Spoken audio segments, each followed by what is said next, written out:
to switch that up if you vote Dyslexic, but hey, I'm not going to hate you either which way. You go for whoever you want to go for, and I'll respect you. Map's getting loaded in. It's going to be Harbor, and this right here is going to be, if you will, kind of where you put your feet down and say, we're going to win this series because this is such an important one. Both teams so strong. They've proven themselves tonight to win on Harbor, and now one team has to lose. Jacob, let's get it going. It's gonna be very interesting how this one plays down. Who goes the momentum early on? First down of the game is gonna go over to F&I as Identivez gets taken out first. Xploidz trying to go ahead and put his Lancer to use, trying to help out his teammate, trying to catch Crack off guard as well. He's trying to rotate to help his team. Toti does go down, so I do think the opportunity, the time has been bought for Rebel, but Xploidz, he needs to be careful. His back is towards the enemy team side of the map, so he could get Lancered at a moment's notice. Speaking of Lancer, talk about the snubs, man. He got snubbed out, and then eventually Kardia puts the Nasher to his face, blows it off. Rebel go again to lock in Bravo, and there's nothing F&I can do now. All they can do is just try and recover what they've already lost, and it looks like the overextension is at play. First, they got to deal with Crack, who's now putting up a great fight. Demon's going to be on the other side, too, so it's going to force Crack back. Demon's now going to be able to Lancer out. In the meantime, though, F&I continues to push up. They're not getting a lot of ground, but Demon from the corner showing up for Rebel, picks up one, but Toti answers back.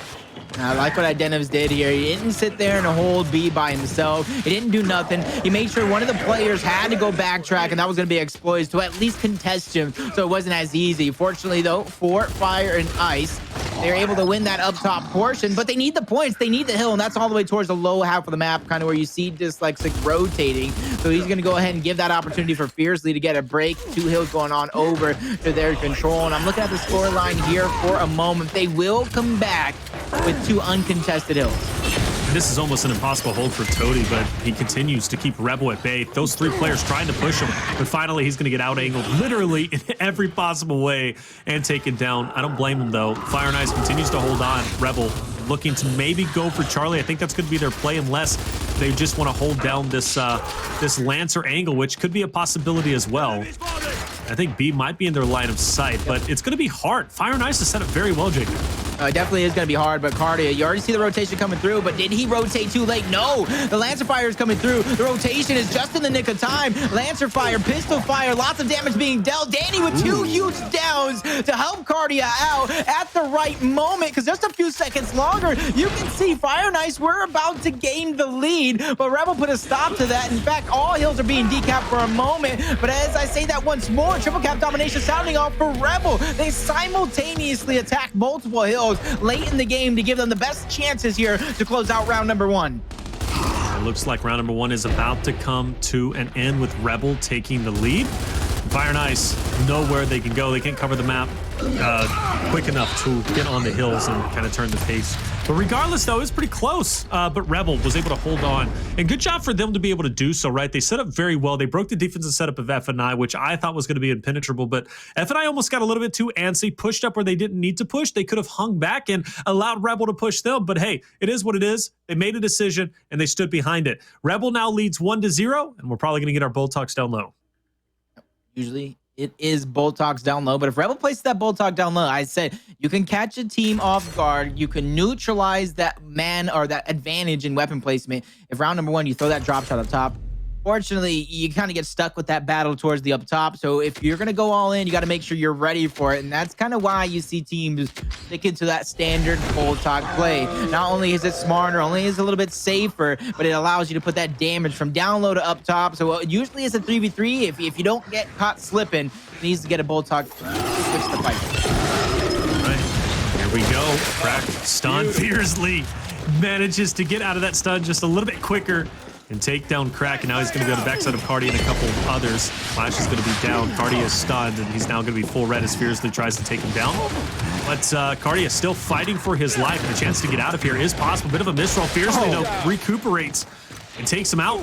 Now he'll go down low to fight against Crack. There's going to be another one there. Is his numbers or is his days limited? I don't know. He's really, really squirrely. He's staying up as long as he can.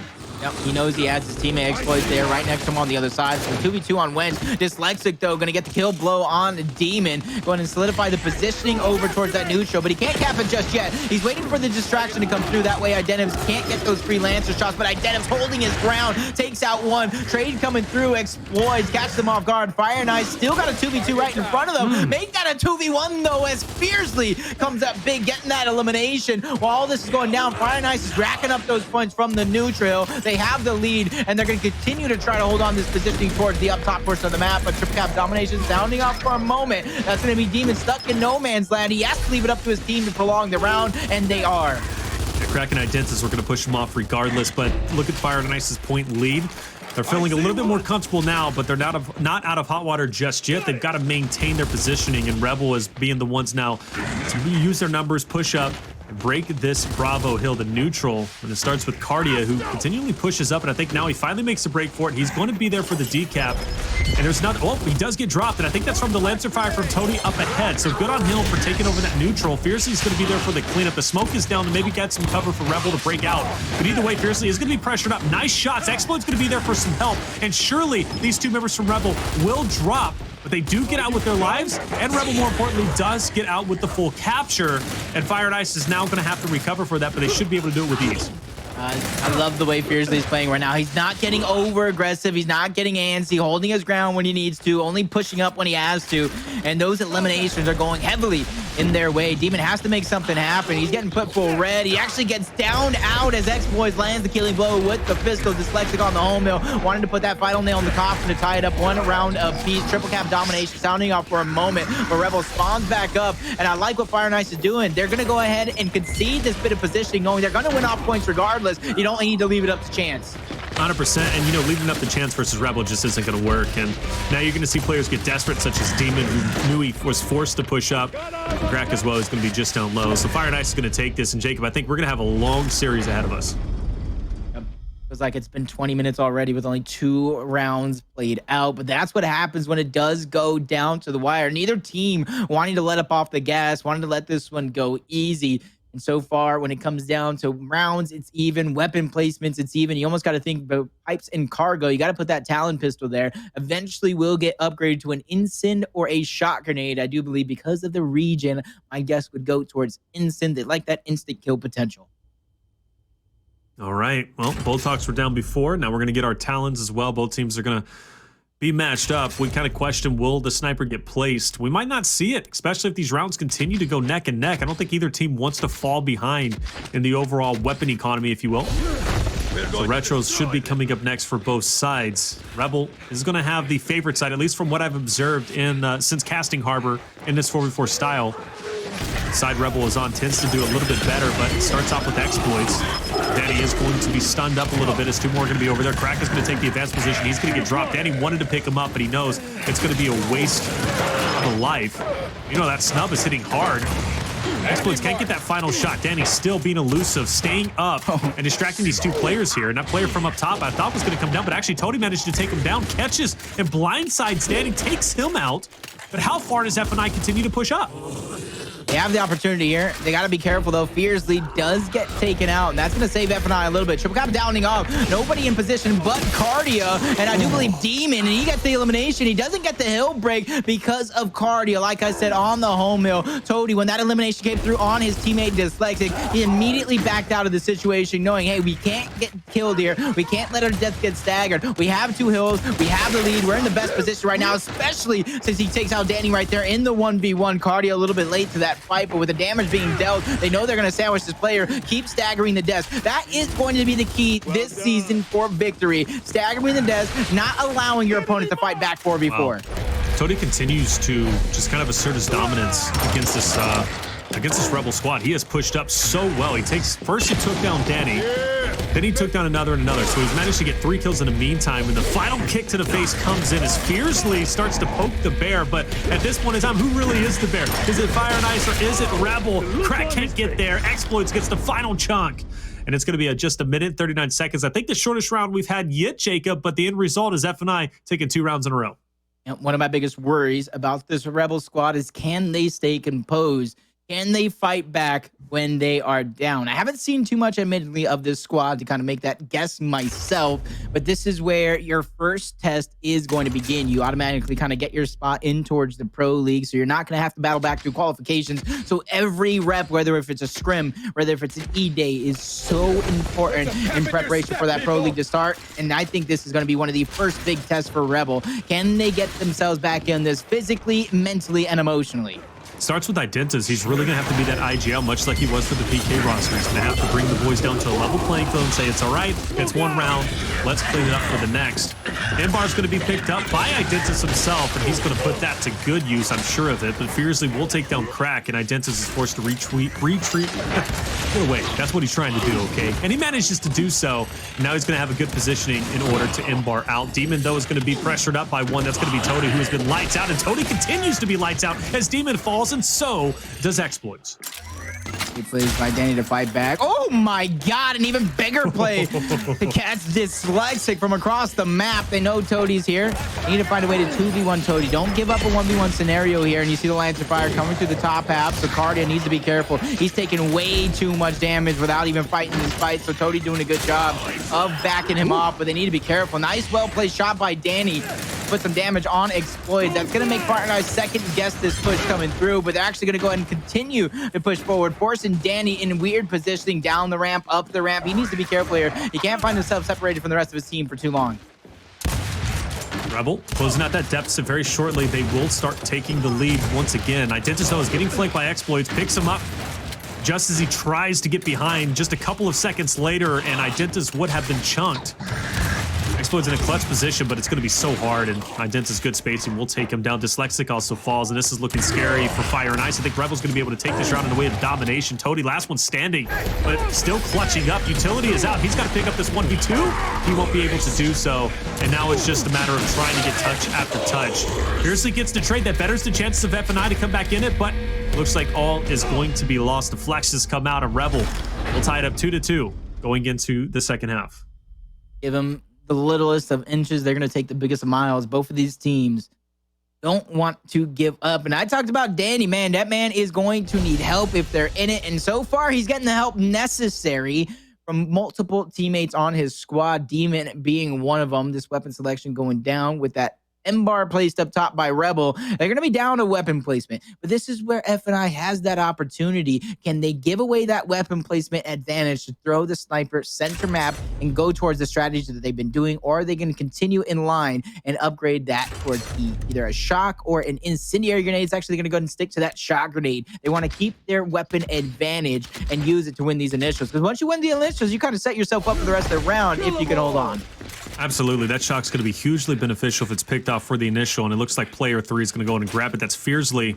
And this is going to be great. They can either use it on Winch to stop them from rotating around, or they can use it, of course, up there up top for the M-bar. And Xploidz is going to have free reign to Lancer out. Meanwhile, Rebel knows that shock's going to be troublesome, so they try to take advantage quickly, try to get their positioning. And they are able to do so, but it's short-lived. Toti and Fearzly will get a couple of downs. Kraken's going to be up top. This is going to be a big win. This will secure the M-bar, and it looks like he's going to be successful in doing so. Now it's just about player 0 to pick it up, and actually that's going to be Demon gets it. There you go, just like that. Rebel plays it well.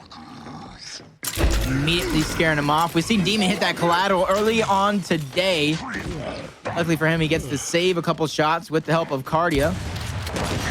And I like the way the death kind of got staggered there. Made sure that they died together. Xploidz going down, though. That's not going to be good for Fire and Ice, as they not only trail in kills, they trail in points, they trail in position. Demon with that M-bar towards the high ground. So this is going to be looking like Mount Rushmore of comebacks that they're looking to climb, but Demon needs to be careful here.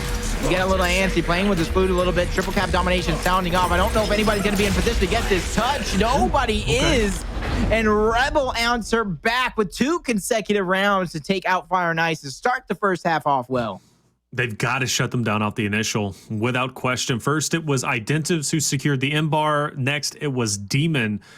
And no, the M-bar isn't the final say, if you will, to take the round, but it's absolutely a good starting point. And F&I has been losing the initials pretty consistently. Still not going to see that sniper down, but we will see the retro. So now we got the shock and the retro for F&I, and then a shock and a bull talk, of course, over to the side of Rebel. F9's about to be in some big trouble here, Jacob. If they lose this round and go down 4-2 versus Rebel, they're going to have all the momentum, and it should be lights out from there. But it starts with this initial. Once again, can Fire and Ice finally find a way to stop them? Now 4-man going over on this side of the map. It does look like Fire and Ice got the early advantage towards Stern. Players getting backed off. Well played shot grenade. Cracked actually goes down in the middle.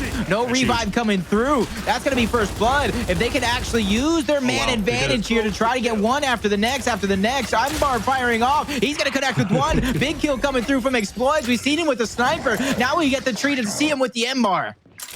And that was a great elimination from him. And honestly, good Lancer fire. Sometimes it isn't about coming in for the flashy plays. If you can get enough Lancer shots in, down the player, get the finish, it's going to force the team to back off. So good job from Fire and Ice to be able to react to what Rebel was throwing at them. It took a couple of rounds, but hey, it's not too devastating yet. If they can make this a 3-3, they're still very much so in it. Good shot. Xploidz his lights out with the sniper or an M-bar. Unfortunately, misses onto Crack. But hey, you know he's shaking in his boots, and he does not want to get challenged again by that M-bar. Now, before that elimination came through, I'm wondering why Rebel's even fighting on this side of the map. There's an open home hill if you just run right down the center, but maybe they respect Xploidz too much because he's just been putting that M-bar to use, switching to a shotgun, taking out Identivez here. But now that play that was wide open is no longer there. It does look like they're going to try and gear up for a 3-man push towards the top side, especially if Danny comes off a respawn. He needs to be able to watch the flank here, but he can kind of play trickery with that player on the other side of the map, Toti, by faking towards up top, making him think he has a wide open hill himself. My only worry right now is that Rebel has been doing such a good job at retaking this top side that they might be able to do so here, but the Lancer fire is too real, and Fire and Ice is ready for it. They stack their defense as well. The retro is absolutely helping them in the situation. Now Fearzly goes in for a couple finishes, but he knows he doesn't even need them. The lead for Fire and Ice is pretty devastating. Rebel would have to pull off some heroic plays, but every time they try to challenge that ramp, they just get shut down, and they know it's over with. The domination's coming into effect. We're all tied up 3-3. And Fearzly right there playing textbook Gears of War, knowing when to get aggressive, when to push up, when to back up, and even when to use your teammates' help. He pushed up with that Retro Lancer to try to finish off a couple of the downs, and immediately knew since he wasn't going to get down, those players were immediately going to get up and try to play aggressive to try to get the one-shot chunk. You saw him roll back and continue to Retro Lancer these players, and that's exactly what you want to see. But that's only an answer back. That's only that opportunity as Fire and Ice tied it up 3-3, and you see the upgrades towards the top half of the map. Both teams going to continue to upgrade their side. You got Instant versus Retro now. So that Retro play that I'm just talking about is no longer a possibility on the side of Rebel, but now that instant kill is. I like the instant kill, but in a way, I also like the fact the Retro is there. But Rebel's not going to get any value out of the Retro if they don't lock in this neutral hill, right? So they can just kind of look down that ramp positioning if they need to. I like the fact that Xploidz gets that quick pick. That's the second time now they've been able to match the initial from Rebel. But look at Identivez, a heroic play, pushing up mid, looking to make some magic happen. Get that in-bar out of the way. But Rebel's going into the blender. Rebel's going into the blender. Now Demon, he's on all fours. They just got way too aggressive there and got punished for it. One Rebel smoothie coming right up as Xploidz looking to press across towards that home hill. He knows he has a ton of time to try to at least get the decap, but this is where it's going to be careful. You don't have all the help in the world, and you're in a disadvantaged fight, but a well-placed M-bar shot, two well-placed M-bar shots. He does not get the hill retouched, and they will solidify that victory and go on map point over Rebel in 2 straight rounds, answered back by the 2 straight rounds of Rebel themselves. Woo, I like that call out. One Rebel smoothie coming up. That's exactly what it was. They kind of lost their mind for a second. They said, look, man, they got the M-bar 2 rounds in a row. I'm going in. I'm going to shut them down. And I don't know if that's losing composure or just kind of committing everything, but you take it for what you will and you interpret it how you want. But this could be the final round here. Fire and Ice is able to secure the victory 5-3, and I think we're getting both disables. Don't upgrade it. What's it say? I was looking at the wrong side anyway. I was like, don't upgrade. They're just going to lock it. That's why I didn't want them to upgrade. I was like, they're going to lock it. You're wasting your upgrade. But I'm kind of like maybe a couple rounds ahead. But just like you predicted, that lock is going to go down. Fire and Ice, they want to end it here. They don't want to go to round number 9. They don't want to feel the same pressure that Rebel must be feeling right now. Absolutely not. Well, we need to see Rebel win this initial. They've done it before. They could do it again. But it seems like F9 is just becoming more poised as the rounds continue. But Xploidz is in a tough spot. You need Toti to go big, and he does it. And now Xploidz is forced to back off. He can't do it in time. He's dropped. and Dyslexic is the last one up for Fire and Ice. And now with Rebel securing the M-bar, giving it to Crack, and having 4 members down, they're looking to end this round here and now. And that's exactly what they need to do. You can't allow Fire and Ice to get back in it. Fire and Ice is one of those teams, once you give them an opportunity to gain momentum, they will certainly gain it. Round number 9 is going to be underway. Neither team having that opportunity at a lock anymore, so it's going to come down to upgrading. And this is where I might predict once more for that sniper possibly to make its appearance in towards the center. I know on the side of Rebel, though, they're going to have to upgrade that Retro Lancer. You can't go Ensign versus Retro. You need that instant kill potential. Now the ball is in FNI's court. Do you want to have the shot grenade? Do you want to have the Ensign? Do you want to put that sniper down in towards the center? We haven't really seen anything placed down towards Doc. This would be interesting, but that's kind of a throwaway right there. They want to make sure they don't put anything too impactful. But once that fight goes down on the bottom half of the map and somebody gets themselves a free Marsa, we could potentially see heads pop. This initial here is just, it's almost going to be everything, right? We saw how quickly Rebel was able to win that last round off of a fantastic initial.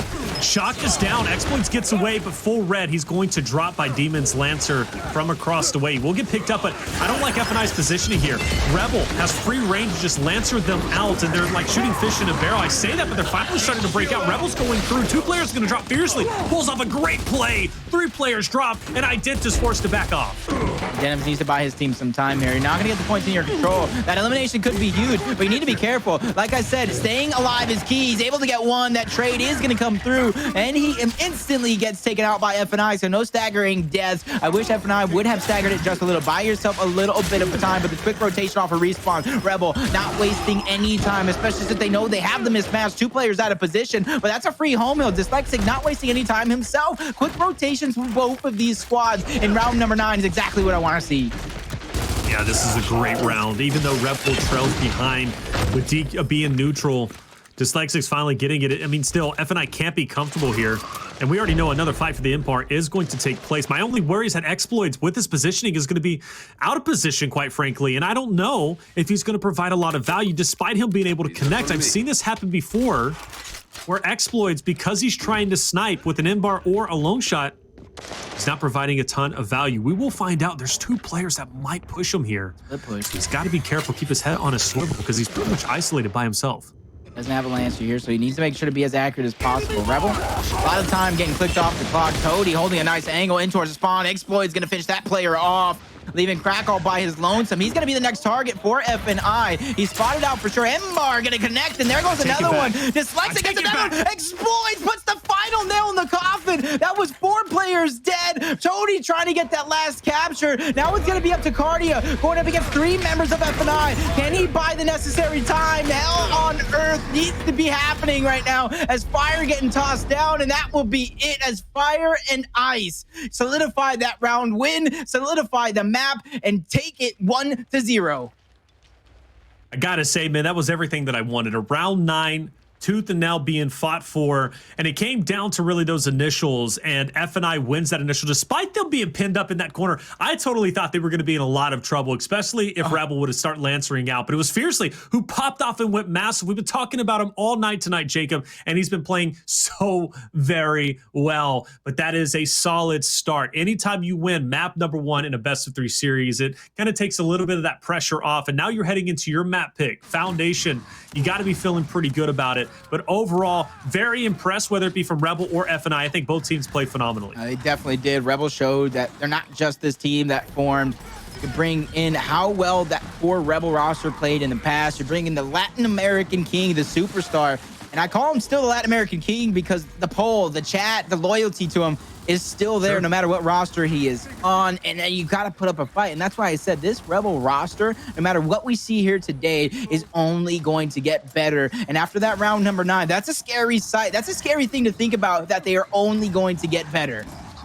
You know, the scary thing about it, though, is the fact that you have Fire and Ice who's been playing consistently now for almost a month, right? Because I'm sure they were practicing before the Pro League qualifiers. And now you have Rebel who's been... Oh, man, it's just beautiful shots from Xploidz. I'll never doubt him again, man. The way that he popped off was just phenomenal. He has another clip coming up after this when we knew he had to connect on every shot. But what I was getting at is the fact that Rebel, right? They haven't been practicing that often. I think, you know, last week was pretty much the real test, the first real test that this roster had together. But you see how far they've come in just 1 week's time. Imagine where they will be when Pro League actually gets started, Jacob. Rebel is going to be a top contending team shortly. Yeah, no, I agree. One of the biggest faults that I kind of had for them in the past was not having that IGL, not having that coach, not having that person to kind of lead the charge in terms of strategy. You have their Slayers. Rebel has had their Slayers on that roster for a while, but now with the addition of Identivez, I can see them pulling it together. But enough talk about this Rebel roster. Fire and Ice, once again. You asked me earlier, what is more important, the complete domination of Rebel over Knights or that comeback for Fire and Ice? And I told you it was that comeback. Once you build that momentum on your side, it is so hard for another team to break it off of you. They did a good chance, but Fire and Ice able to put it together, able to extend that streak of maps won. And I got to say, I'm continuing to be impressed by what they're able to achieve. You set the narrative early on, Jacob, and you said, you know, Rebel, they're their own worst enemy, right? In a way, you didn't say that exactly, but I'm getting to the point of the fact that Rebel loses that. Now they got to really not get in their heads at this point in time to be so close to victory. It's so far away to not get that W. Going into Foundation, it has a real chance to affect them. If they get upset, if they start playing way too aggressively because they just want to destroy the enemy team and not try to strategize and put strategy before slaying out, they could be in some trouble here. But again, that's where Identivez, right? So King of Latin America, as you said, because the fan base continues to support him despite whatever roster he's on, now being on Rebel as opposed to PK. Hey, he's going to bring this team together. He's going to calm them down and say, this is what we need to do. Honestly, Identivez leaving PK for whatever reason was probably one of the greatest things to happen as of recently, because I do strongly believe it's going to light a fire under him and whatever roster he plays for. And that's why Rebel is playing so well. I love the storylines that are developing. And going into Foundation now, as we narrow our conversation into that, you just witnessed Harbor. Who do you think has the leg up? You almost got to continue to go with Fire and Ice. If you look at how the teams play, you look at the chemistry, you look at who has more reps as a roster, that all goes in way of Fire and Ice. If you look at the map like Harbor, where it's a lot of close quarter combat fights, where you don't need as much teamwork, you would think if any map Rebel is going to take, it is going to be that one. So this series just got a little bit harder if you're a fan of Rebel, if you're Rebel themselves, because Fire and Ice, with the momentum on their side, with a map that plays right into them like Foundation, it's looking like a clean 2-0 victory. And this is going to be an arbitrary statement, but I assume Rebel needs to come out hot and swinging whenever it comes to the first half, because, and I'm just basing that on how they played against Hive. Now, granted, we really didn't get to see too much of it, but Hive did lead after that first half. So something went wrong in the first half for Fire and Ice. So Rebel needs to capitalize on that in whatever way. Now, of course, they were playing at the same time, so I'm sure they weren't able to do any VOD review or figure out what went wrong. But I'm sure they're going to find a chink in the armor, if you will, and Identivez is going to probably be the one leading the charge for that very thing. Demon played out of his mind too, so I expect him to pop off, especially when they're starting to challenge on statue for that neutral in the second half. We'll see how it goes underway. But I'm curious. I don't know who won that poll though. Well, I know who won. Identivez won the poll, at least for the overall chat going for him for the most eliminations. But I didn't see the scoreboard if Dyslexic won or if Identivez actually won for the most eliminations. I know Identivez had 8 eliminations. Identivez had 8. I do believe. Yeah, that's all. Yeah, that's what I'm saying. He had the help necessary in that one. Just unfortunately, they were unable to take that round number 9. I don't know how many Dyslexic had, but there was some big moments. But I mean, Xploidz had his big moments as well. So that's why I was saying I think this is going to be hard to kind of predict who's going to have the single most eliminations, because there's so many players that can go off, that can gobble up those kills, that can just eat up the competition at a moment's notice. So coming out into this one, I want to see some aggressive strategies, some trick shots. There's a 4v4, it's no longer 5v5, so having that extra player sit and watch the alleyways is not possible like it was before. Winning your individual fights is going to be absolutely critical here. For Fearzly, he manages to do so, and Kardia is left standing on his own 2 feet by himself as he looks around. Where did my team go? Well, now you've got Fire and Ice on all 3 hills, and Kardia really can't challenge this. He does have an opportunity to get a different angle, but I don't think they're going to be able to sprint and get that touch. And Demon, tries to roll in, but too short. 39 seconds, Fire and Ice takes round 1. is not looking good for Rebel. That's how you sneak out one of those rounds to where not too much happened. There wasn't a lot of action, only 3 eliminations, not even a total of 4 going down. So that's where you're on the side of Rebel. You got to shake that one off. That one didn't happen. Now you're down 1-0. You have to win 5 rounds regardless. So this is going to be crucial here. This round number 2, you can't lose it in 45 seconds. It might be okay to lose it because you can continually chain together some rounds later on. You have to put up a fight here. All right, here we go. Will that fight be put up? We'll find out. Rebel, will they be able to capitalize in this moment? They got to shut down Fearzly. I mean, he's just been playing so well tonight. And for him to challenge mid like that and to have his way with it was pretty devastating. But Fearzly will have that bolt talk. That's going to come in handy. Demon is going to find a nice little angle here, but can't get the full finishes. We will get at least one there. Now he's going to have one more just up ahead. And can he get it? Yes, he can. That's a good play, Demon. I said you can't get steamrolled like you just did. And Rebel is answering back, giving me my wish, making this a little bit more competitive into this one. Well played Flash, though. Toti gets taken out by Kardia. Triple cap domination sounding off, but it's not going to be as easy as it just was. Crack doing what he can. He has to fight multiple members of F&I, and Dyslexic's going to get that kill blow. Luckily, though, there was exactly multiple members, but Danny sneaks up. He's able to get one, but he gets traded out. That's going to be a big opportunity for Rebel to continue staggering these deaths and push forward for that triple cap domination. Toti needs this elimination. He's got to get through Demon. He's got to get a touch, but he's not going to be able to force the back roll. And Rebel will take that round. No, it wasn't 39 seconds, but at least it was 1:03. Still quick in its own regards. And that's an answer back. Tied up 1-1. So, looking like we're going to have a long game ahead of us if history does repeat itself in round number 9. Honestly, I wouldn't be too mad myself if we got gifted another round number 9. But you see on the side of Rebel, they want to spread out their weapons. They don't want to go ahead and upgrade one side of the map too much because of that opportunity for a big weapon to be placed down middle like you saw in the previous series. But on the other side of things, they're going to continue. They want that retro sooner rather than later because they're not going to just stick that retro on homes. They're going to rotate that retro around later on in the game. All right, here we go. Third round already underway. If you blinked, you missed it. We're less than 2 minutes in those 2 rounds. Demon popped off in mid-fight last time. We'll see if he can do the same here. He'll go ahead and take his time, though. Both teams wanting to get on B, but it looks like Rebel is going to be the first ones to sink their teeth into that neutral hill. Demon, though, wants to pressure, I think, up to Fearzly, but no, Xploidz is going to be there, so he knows he's going to be a little bit outmatched there, and he's not going to get maximum value. I'm actually shocked that Rebel hasn't got on B as of yet. I guess it must be because Fearzly has the angle with the Lancer.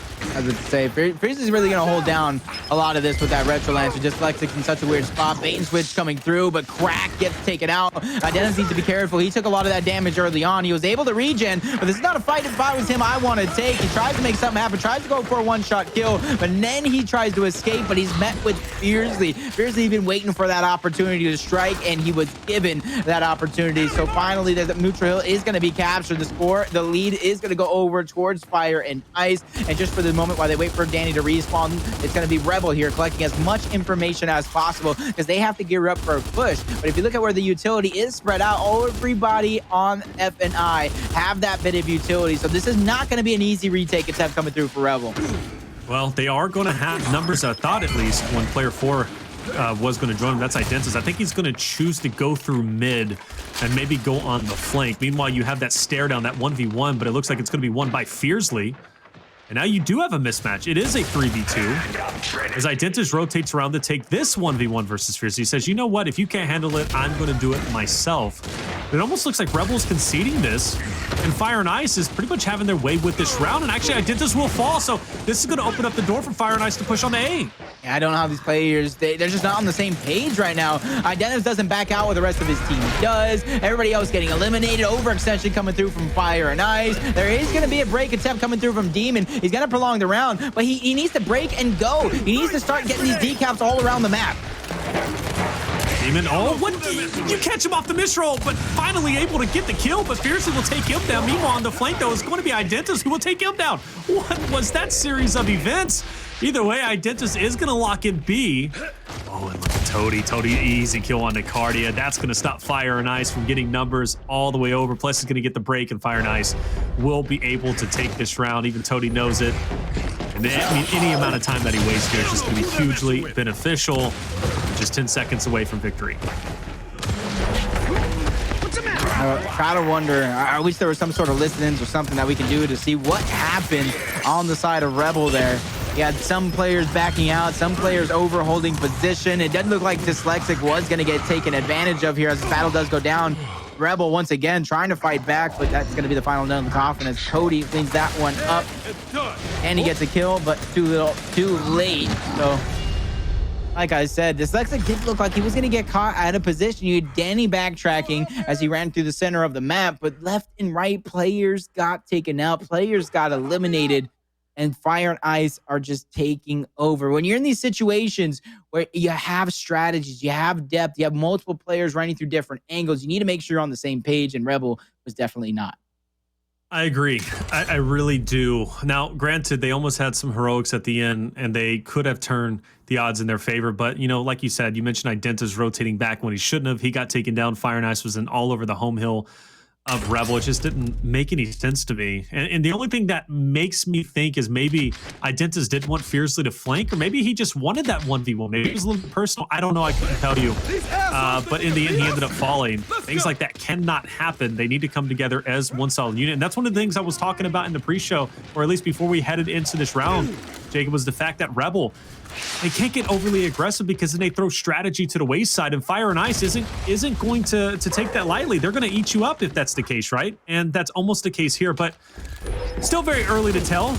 Rebel can still make this 2v2 or 2-2 going into the second half. Yep. You see kind of mirrored strategies, 2v2 on one side of the map, 2v2 on the other. I thought Fire and Ice were going to kind of send 3 players over here. I thought Toti would rotate. They dress 3 players and try to decap the home hill, but instead they kind of keep it towards a 2v2. As long as you keep it a 2v2, Rebel's just going to be racking up these points, getting themselves the lead and putting them in a position to where you have to push forward, and things like that will happen. Kardia with that retro lancer, putting it to use, quickly takes down the opposition, but well-placed ball talk shot's going to have Xploidz living well past his expiration date here as Crack finally chases him and gets him taken out. Death isn't going to be picked up just yet. They want to stagger this. They want to keep the numbers as much in their favor as possible. Dyslexic gets taken out. Triple cap domination sounding off. Fearzly getting taken out as well. Torty's going to go ahead and buy his team some time, but as he gets down as well, I don't know how much time that's going to give. Who's next? That's it. I think that's going to be it. At least player 7 is going to try and get a touch here, but he's got to go through a wall of Rebel members, and he's not even going to try it. He's like, I'm going to pad my stats a little bit. I don't need another death in my category. 2-2, all tied up. Well done from Identivez winning that fight in Pistons. Absolutely necessary. He needed to.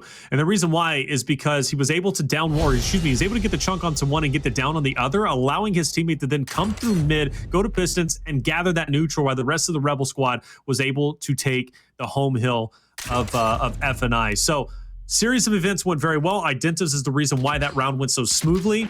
So, hey, he's leading the charge as he should be doing as the IGL for that roster. All tied up, like you said, 2-2. Hammerburst is down. Let's see what F&I does with it. Interesting to see how they didn't upgrade that retro even higher, give that utility, but the retro is a strong weapon by itself. And when I talk about this being a hard hill to break, that includes retro, that includes shock grenades. No matter what weapon is there, I think it is going to be success. So I like the way they're spreading around as much of the firepower as possible, and they're even attacking these targets, catching somebody off guard for just a few seconds, but they're unable to land the necessary shots. Xploidz gets taken down. Kardia trading back and forth. Melee is going to be thrown. 3 players dead. Make that 4 players dead on this initial for Fire and Ice, and Rebel are beginning to put on that momentum. It's shifting on over to their side. Without question, Kardia popped off there, right? I mean, he went in, he did his business, he did exactly what he needed to do, and that round is owed to him picking up those 2 players. 42nd round, 3-2. Rebel leads the way now, and they're really starting to take off here. Fire and Ice is starting to fall behind. Despite having the retro, despite having the hammer burst, they didn't even have time to use it. And that's what happens when you get caught off guard, you get caught slipping, you get eliminated as a full unit. That's why sometimes running back, trying to hide and spawn, or tied towards your heel to buy as much time as possible is the correct play. You don't always have to be moving forward. You need to make sure you keep note of that. But it looks like Rebel is going to go ahead and upgrade towards that retro lancer. And then on the other side of things, it's going to be matched with an instant upgrade. So it's like looking at a mirror in terms of weapon placement. Instin's going to have a big effect for that fight onto Statue, especially if Torque Bow gets placed there maybe in the next round. We will shortly find out. But either way, it was Rebel who did so well in this fight before. It was Kardia leading the charge. We'll see if he'll have just as much success this time. He'll be up against Dyslexic, who's going to be taking over at position just on the outside of the neutral. Instant is going to connect onto Identivez for a little bit of a hit marker, but will the kill come into place? It will, at least for the time being. Unless Kardia has something to say about it, but he's being flanked by Dyslexic, so he's got to get out of there, maintain his life, and have a little bit of map presence. But look at this, man. Dyslexic is unrelenting. He wants this kill. I don't know if he forgot Dyslexic was there. I don't know what Kardia was thinking right there. Maybe a little bit of a brain fart as he pulled out his pistol at the wrong time. Crack's gonna go ahead, try to overextend. Like I said, when you're the last one alive, you want to try to buy as much time as possible. Get multiple players to try to backtrack and kill you. Even though he did die, he bought his team the time necessary. Danny on the other side of things gonna go ahead and get that elimination to keep the hill under their control. But you need to be careful here. You can't get tunnel vision on one hill. You need to make sure you spread out the numbers and get ready for an offensive play as soon as possible. And the numbers are going to be on E. That's exactly where Rebel is going, and it's going to be a mismatch. Only 2 players for F&I there versus the 3 of Rebel, and Dyslexic does do everything he can alongside his teammate. That is going to be Xploidz, and this is a deadly duo. They can make anything happen, but against 3 Rebel members, it's going to be a tall task to do. And that's why Fearzly has rotated over, so a little bit better odds now as it's a 3v3. He'll be played around with by Demon, but I think ultimately Rebel is going to get this as Xploidz is going to be distracted now. Making sure he has the right target selection. And he's going to be the utmost priority in terms of trying to get the elimination. Rebel unable to get the decap on this hill. And you see the rotations coming through. You even got Crack playing up. They're going to try and overextend to try to get the home hill. And they go up mid-ramp. Demon catches Fearzly widely out of position. Xploidz might meet the same fate. Well-placed shots by Danny. The tables have been turned. There is still a lead to overcome. But I do believe... Actually, no. They need a triple neutralization. Even with this cap, it's not enough. Not enough indeed, Rebel. Big opportunity here with that domination. Fearzly, you got to get a touch. You got to push in. You need a toe in there, and he will get it just in the nick of time.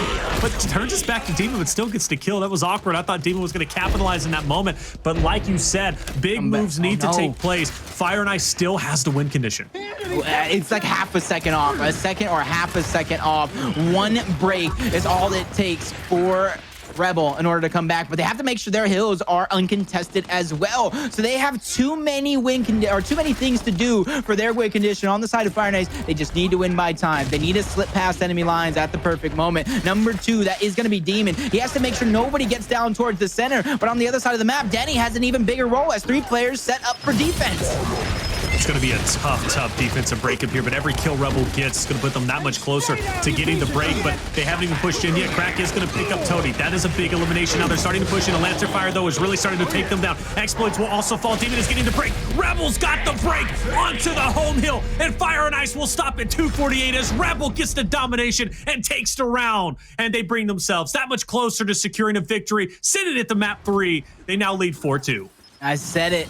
Both of those players had to be careful. Both Demon and Danny at one point or another were priority targets. And if you look at that replay, look at the mini-map. Danny pushed up by himself too early. You need to wait for your trio to start the push. And it almost cost them in the end as Fire and Ice put all their eggs in one basket. And then the basket fell. There goes your eggs.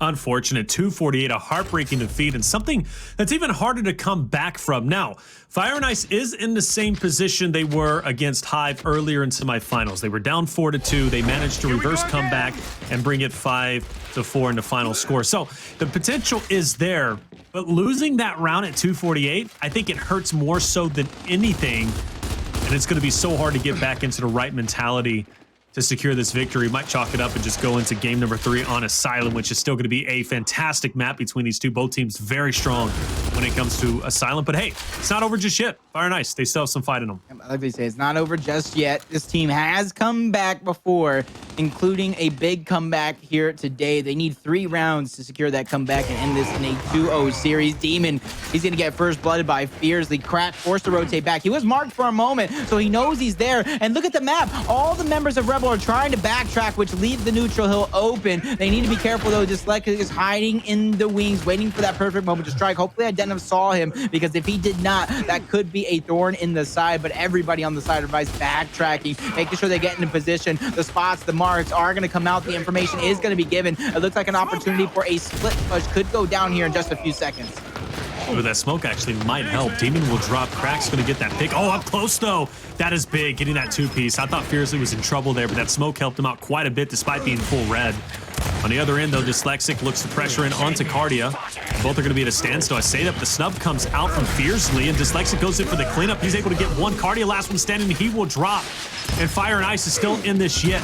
Player 9 is going to be Toti. He's now challenging onto the home hill. Meanwhile, the rest of the cavalry from FNI is starting to push up. Demon has to pick up some big kills, but he's outnumbered. Not even going to be able to get the trade. As one round is in the books, I said it to start this one. 3 rounds to secure the comeback, to secure that 2-0 victory. We've seen them come back today, but can they do it twice in one day? You got Xploidz 2-12 and 7, and on the other side, he kind of has like mirrored stats on the top of the leaderboard, and Fearzly 12 eliminations to his name. So everybody doing their job and more. As they're gonna have those retros down to every 60 seconds, which is going to get interesting if they're able to spread those retros out, get multiple players with retros in their hands. That's going to be one dangerous sight, and the possibility of that actually happening is through the roof. Oh, 100%. And more importantly, whoever has those 2 well, even if, let's just say theoretically, both teams have 2 retros in their possession, whoever has the neutral is going to be king. It's going to be so hard to pressure in on that. Instant misses, but the end result is Demon falling regardless. Dyslexic still not safe. He can't push in onto the neutral as of yet. Still have to worry about Danny, who's going to be up top. Xploidz is going to be angled out from the distance. That's going to be very beneficial. But then again, so is Danny. Danny is down. Dyslexic's going to get the cleanup there as well. And Dyslexic is also going to get the pickup. So this is huge for FNI. Round after round, you don't want to let this team build momentum. You got to do something to put a stop to everything that they have going on right now. And Rebel, you're up 1 round. Is the key. This is the swing round. I almost think Rebel will close it out if they win this round. So it's going to be up to, Fire and Ice will close it out if they win this round. So it's going to be up to Rebel here to put a stop, to close it out themselves, to force a map number 3 before this gets wildly out of hand. And Dyslexic with his head on a swivel, possibly communication in his ears, sees that one coming through. Big shots being fired, but Rebel are answering back. Big eliminations for Crack. A second elimination as Xploidz does go down. You see they're funneling the members of Fire and Ice, trying to push them back. Their win is so close, they can taste it. Yeah, this is scary for Fire and Ice. Granted, off the respawn is going to be Dyslexic, so that's going to kind of take some win out of the cells of Rebel. Worst case scenario here, they lose 2 of their members, and that's something they absolutely don't want to have happen. So Demon is going to back off, and Danny is going to be there for the Lancer from a distance. So as of this time, Rebel is going to sit up and try and play some defense here. And Fearzly might get a little bit crazy with it and challenge onto Kardia. And if he does so, he might go for the overextension himself. It'll put him out of position. I don't think he should, but he might. But either way, though, this is going to be a critical push for F9. If they fail here, Rebel's going to overtake the point lead and, more importantly, have a real shot at closing this out 5-3. And he's trying to be a hero. Try to save Demon. Almost put himself in a bad spot. Luckily for him, he's so quick. He's able to get out of dodge, but he needs to be careful not to overextend without knowing he just eliminated a player. That player is going to be off a respawn. Xploidz here knows Danny's there. The spot is out. They're going to sandwich him cross beams, not letting him get an inch. But the double home mills for Rebel is going to be intact. But this is where their opportunity to strike is there. We talk about the retro setup. Look who is looking in the eyes of 2 retros in the hands of Rebel. A well-placed incendiary grenade is going to pop one of them off the cover, not allow them to crossfire. Triple cap domination sounding off. Rebel has all the hills, all the points being in their control. Multiple eliminations for both of these teams. Oh, that's huge. Fire and Ice is going to answer back, but look at the hills. They're still in Rebel control. Yeah, Demon held his own there. He had to win the 1v1 versus Dyslexic. He does so. And because of that, Fire and Ice, instead of just getting one hill, they could have got 2, but they only got 1 in the end. And now the round is basically over. Demon knows this. He's going to want to bash the heads in. He says, you shouldn't have done it in map number 1 on Harbor. And now I'm going to show you we're here to play. 5-3. We're going to game 3. 5-3, just like you said. This is heating up. This is exactly what we wanted to see between these 2 powerhouse teams. One team waiting in the Pro League for their opposition. Fire and Ice, the most recent team that has been on fire. Can they bounce back after that loss? Man, huge round. Rebel needed that. They stay alive, and now we're going into Asylum, a map that I think is very even playing ground for both teams. This is going to be pretty crazy, but a lot of still action to come. I want you guys to stay put. Let us know. Keep the conversation going in chat. We're going to take a quick break. When we come back, though, map 3 Asylum coming your way. Welcome back, ladies and gentlemen, to the grand finals of Emergence Day Season 3, Week 13 between two phenomenal teams of Rebel and Fire and Ice. Been all Latin America tonight. They've been dominating, and this series has been even better, I think, than, I don't know, pretty close anyways to last week. But we might have a new champion here if Rebel, if they can silence Fire and Ice. I'm Taylor Reflections, and we're joined by Jacob MVPR. Break it down for me, Jacob. A lot just happened in this map. Yep, it really was a back and forth battle. You see some of these rounds that were long games were definitely won by Fire and Ice. They had different depth. They have different strategies to win by the long game. You saw Rebel. They were really getting in your face. They were catching players off guard. They were winning by having massive amounts of team fights. And you even kind of saw there towards the very end when they were closing it off, they brute force. They pushed as an entire unit and made it happen. So coming into map number 3, Fire and Ice is going to have to figure out a way to keep the map as big as possible. On the other side of things, Rebel has to continue to figure out a way to shrink the map. And what I mean by that is you need to put that big weapon down. You need to put something important on one side of the map so the teams have to fight for it time and time again. I think luckily for both of these teams, nobody really tried to go for the double home hill strategy through the middle, so that allowed them to really continue to play the standard gameplay that we saw. Yeah, it was standard through and through, wasn't it? I mean, we didn't see any centerline power weapons at all, so it was pretty fantastic to watch both teams just go at it so hard. Regardless, though, Asylum, it's going to be a big map for Fire and Ice. Look, at this point in time, Rebel has everything to gain and nothing to lose. If they lose, they still had a great night. They still performed well. They had some great victories, beating Pittsburgh Nitrite, getting that revenge story.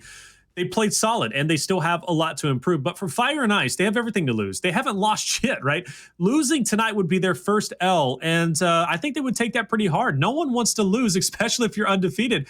So at this point in time, man, Fire and Ice, it's do or die, right? But they're going into a map that they're pretty strong on. They definitely are. Unfortunately, this is another one of those maps to where, yeah, you can have a lot of teamwork. It can... You can play through the tracks, you can play through the middle, especially a team like Fire and Ice that do love to play towards the tracks. I think the key comes if Rebel, like I said, puts that big weapon down, forces a fight towards up top to where you only really have to watch one lane, maybe two for the flank. And since it becomes 4v4, that is very important to shrink the map as much as possible, not allow that information to kind of flow through like it normally has. But coming into this one, I'm almost out of guesses. Rebel is playing beyond my expectations, even after seeing the map cycle. So even though I thought it was going to be a 2-0 in favor of Fire and Ice, Rebel is slowly but surely making me a believer. You know, I think the reality is Identivez plays Asylum very well. I think Demon is going to, really highlight him, if you will, be his duo. And it's going to be an interesting one from their perspective. For Fire and Ice, I have a little bit more information, though, because I've watched them play Asylum a couple of times already. You have Xploidz and you have Dyslexic, who are going to be the duo to challenge on the tracks. And they're so good at challenging tracks, man. It's so hard to shut them down. And a lot of teams struggle at doing so, and that's why they're so successful in that engagement. You mentioned they love to play downside on tracks, and they're so well at doing so. Second half, though, on streets, they get even better, and that's because Fearzly is the one to usually get in, get on the neutral, and lock it in place. And even if it's, let's say he has to get a decap and get the full cap again, he's successful in doing so, but he's aggressive in doing it. And he loves to go up on streets, go down baby steps, and pick up a couple of eliminations. And by doing so, man, it's so hard to counter that. It really is. It's risky, but for some reason, he has a special trait to be able to do it and get out alive. There's just a lot of things that work for this F&I roster. It's going to be a really, really hard map for Rebel to win. I think they absolutely can. And again, I think Rebel could win tonight, and they're still my favorite to do so. But Fire and Ice, they just got a lot to compliment, at least from the teammates on the roster. So we'll find out. Let's see. We're well underway. The tracks fight is going on. Wow, somebody get Crack. He's wasting no time right now, pushing all the way up, getting the first elimination. Demon does go down, but Crack looking up to even up the fight. Toti even goes for a flank, but there goes the follow through from Identivez. Everybody starting off on the side of Rebel, playing lights out, and I love the backtrack coming out from the players of Rebel, not letting those become chunks. That is the difference between landing a kill blow and staying alive to fight another day, and Rebel right now is staying alive indeed, rotating around, using their teamwork, and they don't want to give up any inches without any fights. They're definitely going to be there to get the break, and Fire and Ice has no choice but to kind of barrel their way through. And they have plenty of members to do it. They're all four there, right? So they're going to continue to try and make it happen, but they're going into the blender. Dyslexic, last one standing. Xploidz actually has a chance to do so. No way he gets to trade there, but either way, Rebel is still there with two members. They're going to manage to get that full cap. That was Xploidz. You can never count them out. No, you definitely can. And this entire roster, almost all 8 men in the game right now. They can go off at a moment's notice. They could turn the tide of a single fight. And you kind of saw it there. Early on, Dyslexic tried to push up. He tried to take control, but Crack, he wasted absolutely no time. Returned fire with a flash grenade and immediately pushed up, got elimination, kept his head on a swivel. You got to think the communication is lights out as well due to that flank from Toti being caught early on. And as soon as they were able to get that man advantage, they slowly closed out the game. All right, here we go. Round number 2. Rebel played lights out. Demon played so very well. Let's see if he can do much the same here. Crack as well. And Crack is going to be leading the charge. Boltok in hands. And you can notice, hey, Dyslexic and Xploidz, normally they're already up. They're backing up. They're giving the respect to Crack. They don't want round number 1 to be replicated. So they're going to take their time and maybe wait for Rebel to make a mistake. Looking up top too, Fearzly in a good position to kind of lance her down low and keep his guy back, but he has to be careful for any quick moves coming through from Kardia. On the other side, Toti is down low, trying to lance her down through the middle, but he's being watched by Danny. Sort of like man-to-man defense toward the top half of the map, and kind of a 2-2 here zone coverage towards the bottom. But here comes the train. Here comes the mix-up. Toti goes down. The numbers from Rebel automatically move towards the top side, but Danny, he's trying to keep the players guessing. I don't know if anybody spotted him out hopping over that cover, but he can easily turn this one around. But Dyslexic gets one. Demon gets taken out. So that flank coming through, the opportunity from Danny is slowly closing. He's going to be met with death here in just a moment. So it looked like a great opportunity from Rebel to extend, to try to neutralize some of this point gain, has completely fallen flat. All right, nice. Spreads himself in. That's going to be okay. They still have numbers, and Crack is going to be there for a pickup. He gets 1. If he gets a second, that's huge, but he doesn't. He's dropped. Meanwhile, though, I'm kind of curious. Fire and Ice, should they commit onto this push? I don't know. It might be getting into the territory where they need to back off, as Rebel is now starting to pick up a couple of elimination. Matter of fact, make that 3. And again, was it worth it? As soon as I saw Crack pick up 1, I was thinking to myself, I don't know if they should be committing as much as they are. But regardless, though, Rebel, they're down, but not by much. My Demon, they need your help over there. It's a 1v3. What are you doing? I swear, if Danny knows the reason why he didn't get help is because Demon was Y-buttoning somebody, somebody's getting a backhand to the face right now. That's not what you want to do, especially when it's 1-1 in grand finals. We've seen monkeys lose rounds for PK before and almost cost them in the end. I'm still wondering why these players want to play with their food. But I think these guys are just... I don't even, hey, look, hey, right there, Dyslexic takes him out. And now you know who to blame if FNI does, in fact, win this round, because Rebel had a very good opportunity to take that round in their hands. But either way, there's Demon, the man we were just talking about. He's got 2 players just ahead of him. He'll go ahead and try and lock down streets as much as he possibly can. Rebel's getting into some dire straits, and B is in their line of sight. They're going to give it their best shot to take it over. He needs to be careful here. The decap has to come through, but landing a great shot. Unfortunately, he did get finished off by the teamwork of Xploidz and Toti. That's going to be another down to come through, another elimination as well, and make that a 3rd. I like to call Dyslexic and Toti the duo here, but honestly, I could pick 2 names out of a hat, and they are the duo for Fire and Ice, and that just shows how individually skilled they are, how team skilled they are. I don't know what Murray fed these guys today, but they are on another level. Well, all tied up 1-1. You can't pick a favorite yet. Yes, FNI is on a different level, but then again, Rebel is still just in there. Now, one thing though, off the initial big audible was placed, and that was the fact that Dyslexic and Xploidz did not want to challenge Crack & Co. They just said, we'll take our time. We'll let you push up, let you make the mistake. And I'm going to see if that's going to be replicated here in round number 3. I do feel, though, when we get onto that streets fight, Jacob, that second half fight is just, it's going to be bloody. It really, really is. Both teams are just going at it so hard. Either way, Talons are down. We got the Botox in place as well. I want to see how aggressive these guys get on B. I think it's going to be another standstill. Last week, we saw some players of the Knights not necessarily grab that Talon pistol, so I'm glad both Kardia and Dyslexic are grabbing those pistols to try to get him in towards their hands. I said it was Kardia, but it might have been actually, yeah, no, it was Kardia. On the other side of it, it was actually no. Fearzly didn't pick it up. I mean, it seems so easy to pick. Like, there's no reason to pass it up because you never know what's going to come in handy. Now Talon melts, so we'll see how much of an impact that's going to have, Jake. But I agree, he should have definitely got it. Either way, Rebel trying to... Oh, that headshot, though, from Dyslexic, and Demon also falls. I was about to say, Rebel set up nicely at Pavilion, but Demon forced to rotate out, gets his head blown off, and now Fearzly on Street's going to manage to pick up one as well, and F&I is doing a really good job here. 4 players drop, and they're looking to bring it 2-1 very quickly. I don't even know if Crack can get there. He can. He'll get a touch. Let's say he shouldn't get an elimination, though. Nice way to back up for Fearzly. Dyslexic and Xploidz working together. They're going to body block with the meat shield and win the next round. So pairing together 2 straight rounds for F&I. And I'm thinking, why isn't Fearzly picking up that Talon pistol? That's just because he wants to be aggressive. He wants to get that positioning towards the top side. You just need to be careful because Kardia was waiting for that perfect moment for him to step out of position and then put him down with the Talon. But it was on the other side of the map. Things were opened up with Dyslexic and that Boltok headshot. And that was a big opening round for Fire and Ice.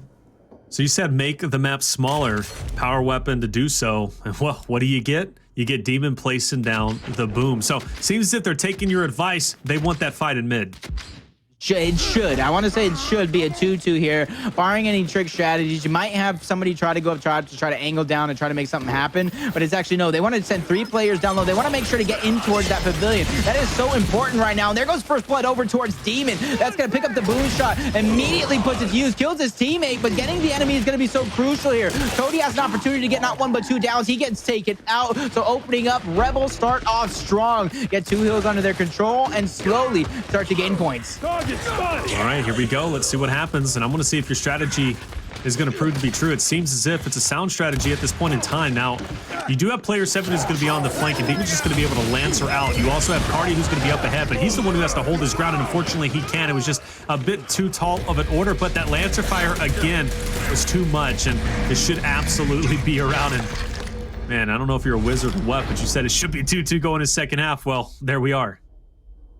It kind of shows, especially with these strategies that both of these teams are employing. With that boom shot going down in the center of the map, we're going to see some quick initials going down because you can't really set up for a Lancer fire. If you set up for Lancer fire, there is some position on the map that is open to get pushed, regardless of having that boom shot out or not. It's about finding the hole and executing, especially since it is 4v4. But you got one side of the map upgrading over towards the retros, but due to the boom shot being placed down, it gives a weapon advantage over towards Fire and Ice. And instead of going and upgrading towards instants or shocks towards the top side, they want to upgrade it towards a hammer burst down low.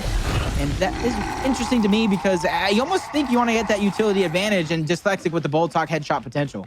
Yeah, Dyslexic exactly with the Boltok headshot potential. He's done so good with it. Demon gets a little bit too antsy, tries to go in for the quick pick, but Kardia is there for the pickup. Toti on the flank, though. This is looking pretty dire for the boys on Rebel, despite getting out with the boom. I don't know how much value they're actually going to get out of it, as Fire and Ice is swarming all over them. And look at this, now you have Toti as well as Fearzly. We're going to put them in the blender with the Lancer fire. The boom shot goes out, and it will connect, believe it or not, through the walls. Toti will drop, and Rebel breaks out.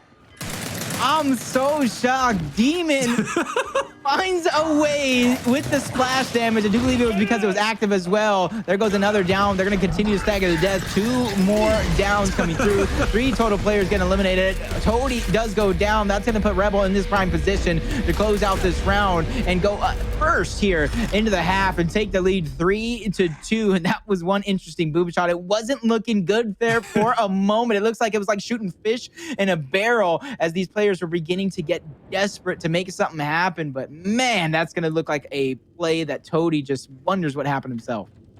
I'm kind of shook, and honestly, they're probably thinking, yeah, like, what just happened? That should not have killed us, but it did. Dyslexic said, let's make things a little bit more interesting. Goes ahead and places the lone shot over there. We'll get a replay of that. That's hey, you know, hey. How? Huh. I don't know. Actually, I really don't. I don't. You're the expert. Jacob, I don't know at that point in time. Maybe he had been to splash damage, but hey, they'll take it. And Rebel's happy for it. Either way, we're now deep into the second half, and shocks are down. Already, Identivez going to put his hands onto the boom, so he's going to have that for good use. Seems like the boom 2 rounds in a row. Rebel's all over it. Need to be careful here. Use the boom shot to get the sniper. Doesn't matter if they're pushing up. Nice kill, but it's not the player with the boom shot. Xploidz almost gets out alive, but luckily for Rebel, they were able to catch him by his ankle as he turned around that corner. Sniper's going to be out of play. Boom shot is going to be used. Pressure setup being put on by Rebel. As you see the players respawning, they have to make sure they work as a unit for Fire and Ice. You have to make sure you at least get these trades. If you're dying without a trade, you're not doing your job right. Toti goes down. Fearzly goes down as well. Fire and Ice doing everything they can to answer back. Big eliminations for Xploidz, but it doesn't look like it's going to be enough. The eliminations are being cleaned up by Rebel, and they now advance to not only map point, but series point as well. Rebel looking to become a new champion, and what a night they would have if they're able to secure this victory. Not only did they have to beat Rise, but they also had to go through and beat Pittsburgh Knights, and if they beat Fire and Ice as well, that is absolutely the cherry on top, having your cake and eating it too. Rebel on the cusp of victory, as you said, and Fire and Ice, that boom shot has hurt them so much. Since the boom got placed, Jacob, they've been unstoppable. Exactly. Like I said, you have to make the map smaller in situations like this. And did he just like put ammo in the sniper rifle there? I want to. That's like a throwaway there. You don't want to go ahead and half the boom shot down just in case you don't win. You don't get control over it. That puts the other team with a control and a boom shot every 60 seconds. So I honestly like the out of the box thinking, but I myself would have possibly upgraded my Boltok pistol over towards a retro or something to try to make that happen. But they trust Crack, and that is exactly why. Well placed shots. That's going to open up the first down on Xploidz. Nobody able to clean it up just yet as Dyslexic fires back and gets the first elimination. Xploidz is still down. There's still opportunity to save him. This is Rebel is looking really good. They're on the cusp of victory, and I don't think they're going to waste any more time. Fearzly up top. He's forced to back up. Demon now is going straight in. He wants this elimination. 3 still down for the boys of Fire and Ice, but they couldn't get their hands on E, so Rebel's going to have to wait just a little bit longer. And for Crack, as much as he wants to stay there, he couldn't, and he's going to get Lancered out. But Rebel's still in control. They're going to have the neutral, and they're going to have their own home mill. So Fire and Ice is not in a good position, but they're still alive. I don't know how many boom shots Kardia has, but he has a boom shot. Demon has the sniper, flash grenades, Boltok in the hands of Crack, who's been putting it to use all round. This is looking like a big mountain for Fire and Ice to climb. They need to figure out a way to either waste the flash grenade of Danny or waste the boom shot altogether. They're wasting so much time. Just run into Kardia, get him to waste the boom shot, and then you start to think about your strategy. But right now, you're basically giving this round away, which would give the match away. Boom shot out. There's a connection. Toti now pushes up. Misses the first shot. Connects on the second, though. If he can get Demon here, that's going to be huge, but he can't. And Demon stays up with the long shot still in hand. And now Rebel's going to start to tighten that vice grip, and Fire and Ice are in dire straits. This is going to be such a hard position for them to get out of. You've got Demon, who's going to be sniping the boys of F&I as they're coming out of spawn, just like he did there onto Fearzly. Dyslexic is really the last hurdle. He's going to be connected on. Xploidz, can we get him? He connects on the body shot, and then it takes him down. Demon is insane. Where's the next one? Find the next one. Pull out the sniper again. It's not over. I can't get mad, though. I can't get mad. He's playing textbook Gears of War right now. He made a massive play, and he's playing the smart game right now. Crack catching one. Crack catching 2 of these players off respawn. It is over. It's over. I'm calling it early. It's absolutely over. Rebel has finally defeated F&I. And I say finally, no one has been able to beat F&I, and that includes just about every team out there. Rebel, they may have been sluggish last week, but this week they look perfect. They are now one of the top teams in the scene, and for E-Day's Week 13, they are your champions. Man, I don't expect anything less than some sort of a tweet coming out from Rebel. You doubt us, we will make you look like fools. This new look roster led by the superstar of Latin America has beginning to pull it together. They're sitting pretty with their pro league spot, but man, I feel bad for any team that goes up against them week number 1. Hey, look, check it out. They already tweeted at me trying to make some memes, and I tweeted right back, I'm not even mad, and I'm not even mad, brother. I'm happy they won. And going into this, Jacob, what was my prediction? I said, I think Rebel's going to be able to take this, and I want to get Yoda and everything, brother. I want to get Yoda. That is a bold strategy. That should be a losing strategy, but I came out ahead. Check it out. Rebel played lights out. They played very, very well. There's so many good moments for them. Harbor, yeah, they got, not necessarily beat up. It went to round 9. But, I mean, granted, though, F&I played that well. But Foundation is really what started turning things around. And I think not necessarily the breaking point, but that 248 round. You remember that 248 round where Rebel was able to break the hill and take the victory? That's deflating. That hurts, man. That hurts right in the fillers. And but granted, though, let me say this, Jacob. You're a genius for saying this. make the map smaller against F&I and you'll take the victory. That boom shot was placed. F&I didn't win a round after that. And you're going to see it more and more, especially on a map like Foundation. If anybody remembers Gears of War 4, that's that boom shot center map after round number 1, after round number 2. That kind of made the map a little bit smaller. So if you don't have the strategies to really back up, if you don't know what's going wrong or how to fix it, just try to throw that big weapon down, but you need to make sure you're throwing it down in the right scenario. It has to match the weapon placement. That's why usually early on a map like District, I say, hey, if they're going to throw that pistol down, you throw that big weapon on the other side of the map. But Rebel doing a good job playing to their strengths. I said it was that quick action fight that was going to win them the game, and it was that quick action fight that they baited Fire and Ice into. Well done. We're getting closer and closer to that clip. I want to see that clip again, man, from Demon. I can't believe how well he just... I talk about him all the time. I love watching the kid. He's phenomenal at the game. And I'm so happy that he's on the Rebel roster. He's been on there for a little bit of time now, but I think it's this next round. It was just... Or actually, no, it is this round. This round is where I think they almost took it. But regardless, though, here it is. It's this round here. Demon has a snipe in hand, and he just pops off. Oh my gosh, 1. See you later, Fearzly. Dyslexic, you're next. No challenge at all. Rips his head off, goes in, gets the body shot and Xploidz, and then gets the finish on him too. I can't. And they play 8, rightly so. Moment of silence. All right, moment given. Oh, he's taking that moment back. But there's one thing I really want to go ahead and try to point out to those people that might be coaching, that might be going ahead and trying to take notes and figure out some things for this squad. You guys need to take note of how that map was played by Rebel, how the weapon selection did go down. So I'm going to go ahead and help you guys out there for you coaches that were going out there. They refused to upgrade their bold talks because they trusted the amount of firepower that Dyslexic had in him. They were able to upgrade the snipers, upgraded the top half of the map with the towers into the retros. That boom shot made its appearance, the sniper. But like I said, they kept that bold talk intact. And round after round, it was cracked with that bold talk, either putting a massive amount of damage, getting a headshot, or even getting the down for the squad. And that opened up that final round forever so wide, it was just unable to have a comeback happen for Fire and Ice. Yeah. Take note, exactly what Jacob said in Fire and Ice. They're going to have to fix that. That's definitely going to be an eyesore. Seeing a lot of chinks in the armor as we do continue with the weeks coming along. But, I mean, make no mistakes, Fire and Ice is still one of the best teams out there. But Rebel might be on top at least tonight. Let's go ahead and take one final look at our bracket and recap a little bit of what we witnessed. And, you know, round 1 already started off a little bit spicy, right? We saw the exit of AMC, the XUIU boys. And then, of course, we saw the exit of Rise losing to Rebel 2-0.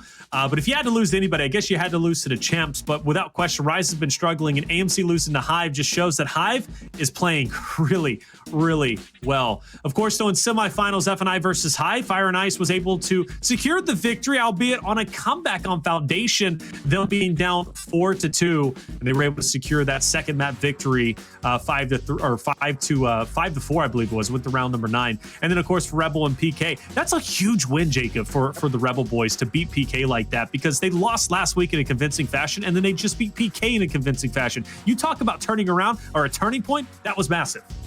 So my biggest takeaways for tonight, on the downside of things, we're gonna give some bad news, bad takeaways first. Rise Nation, or Rise and AMC.